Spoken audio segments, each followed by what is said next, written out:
All right, I am here for lesson 3 of unit 3. So we're filling out our 3.3 page of the study guide. You can probably guess this is being recorded during Spirit Week, and today happens to be Character Day. I bet you could probably guess who I am. So lesson 3, pressure, light, and sound.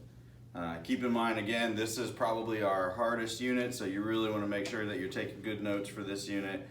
The test is challenging, so we want to make sure that we have all the notes that we possibly can to make sure we can do well.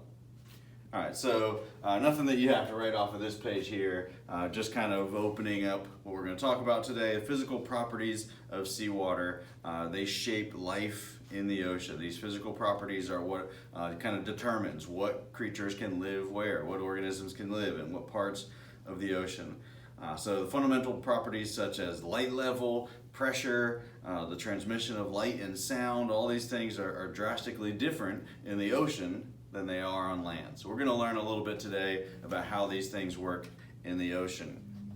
The first thing that we have for question number 1, when sunlight hits the ocean, what happens to it? It can be either scattered or absorbed. They're fairly self-explanatory, so you don't need the explanations there. When that light hits the water, it's either going to scatter in a bunch of different directions, or it's going to be absorbed. And one of the things that determines whether water will be absorbed or not is the stuff that's in the water. If there's a lot of salts, in particular if there's a lot of dissolved organic matter, so phytoplankton, that kind of thing, then those do a really good job of absorbing the light. So it can be scattered or it can be absorbed, depending on what's in that water. Here you just kind of see an image of it being dissolved into the organic or it hitting the water and spreading out. Question number 2, define turbidity, photic zone, and aphotic zone. All 3 of those are on this one screen, and all of them are in bold here for you. Turbidity is the measure of water clarity, meaning how well we can see through the water, how much material is suspended and floating around in that water, and if there's a lot of it, then it decreases light's ability to be able to make it through that stuff. Our water here on the east coast of Florida and northeast Florida is a really good example. We have very turbid water here. We cannot see through our water very well, and a large part of the reason why has to do with this turbidity, this stuff that's suspended within the water that keeps light from being able to get through it. So the photic zone is the area in the ocean where light is present, and the aphotic zone is where light does not reach. So we do want you don't have to write this down, but I do want to point out for a photic zone, light never reaches more than 1,000 meters down. The ocean can go quite a bit deeper than that. Most of our ocean does not have any light. Transparency, as opposed to turbidity, you're not having to write any of this down, just kind of want to contrast the 2 terms. Where turbidity is the measure of clarity, or really more the measure of how much stuff is keeping the water from being clear. Where transparency is when the water is clear, when you are able to see through it. This means that sunlight is shining on the surface and can penetrate through that water, and that ability for light to get down into the water is really crucial for photosynthesis for some of the plant life that lives within the ocean, whether it's phytoplankton floating around on top, or in some areas, some of the seagrasses and some of the things that perform photosynthesis that are sitting at the bottom of areas of the ocean. Certainly not the deep ocean, because there is no light. So transparency is the level of penetration. It varies greatly depending on the materials that are dissolved in the water. If there's lots of materials, then you've got turbid water.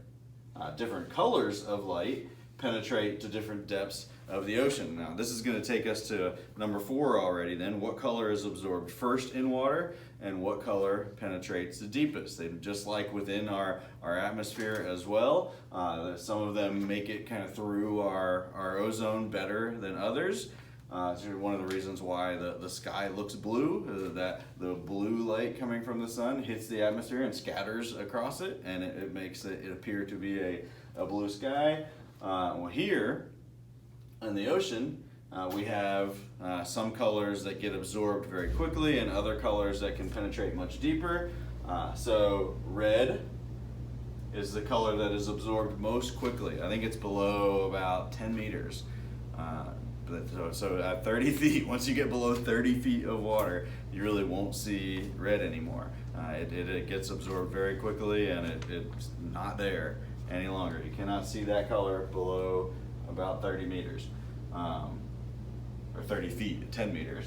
And then blue, we can see on our image here, blue is the one by far that goes the deepest, which is why our oceans tend to have a blue tint, a kind of a blue-green tint to them. Those are the two colors that penetrate the deepest into the ocean.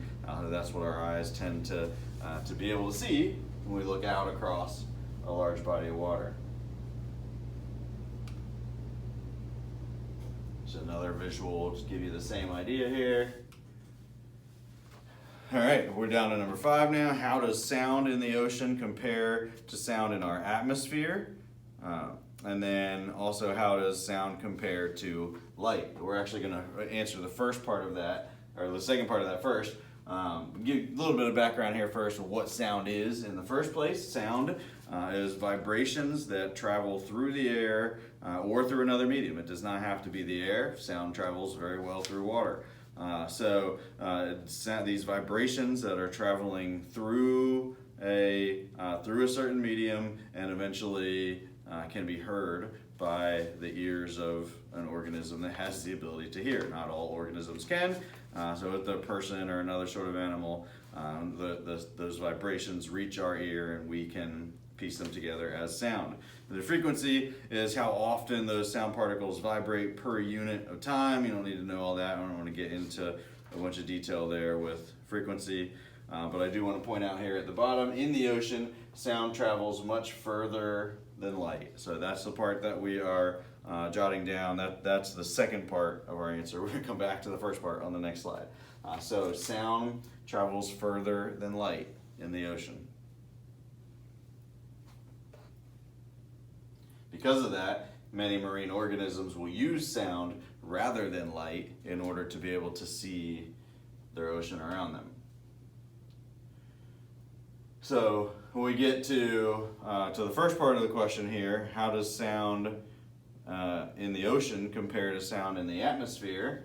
Water is denser than air, and the higher density of water causes sound to travel 4.5 times faster. So go ahead and get this last bullet point down. I didn't get it in bold for you for questions 5 and 6. Somehow I missed getting this stuff in bold. But go ahead and get this last one here. It goes faster and farther in water than it does in air.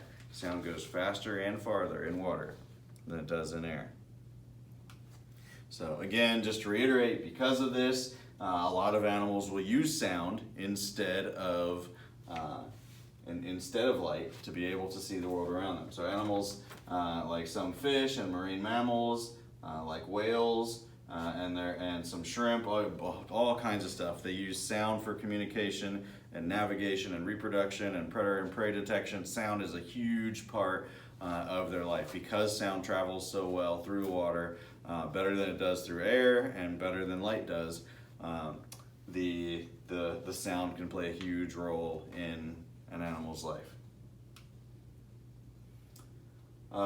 Nothing you really need to memorize here, just I'll make a quick point. Sound speed changes with water depth. So as you get deeper, as the water gets more and more dense, the sound actually travels better through that dense water, and so the speed of sound will increase as you get to these deeper depths.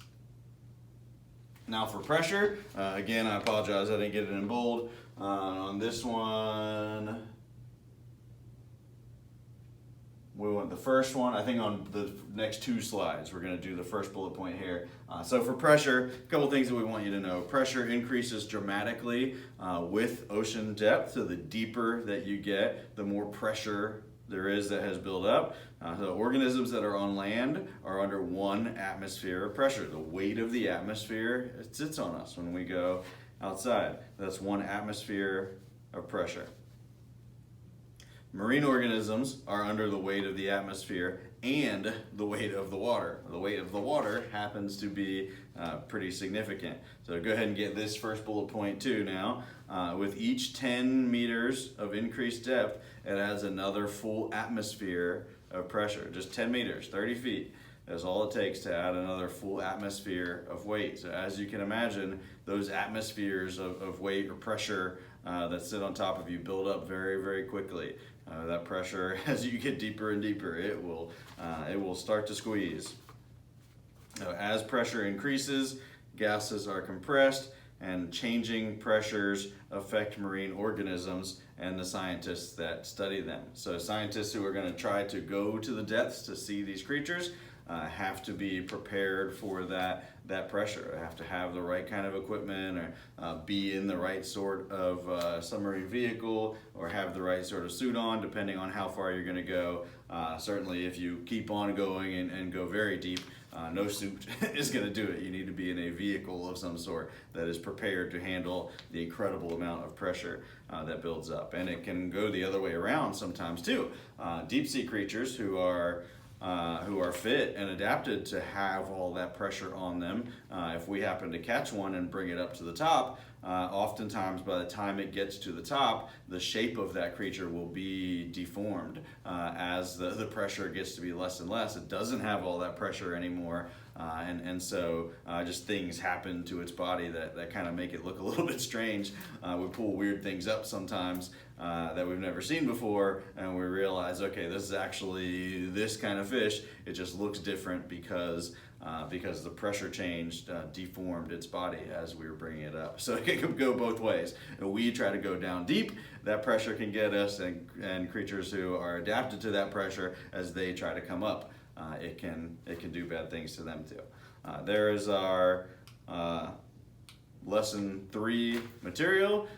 Look forward to seeing you again for lesson 4. Peace.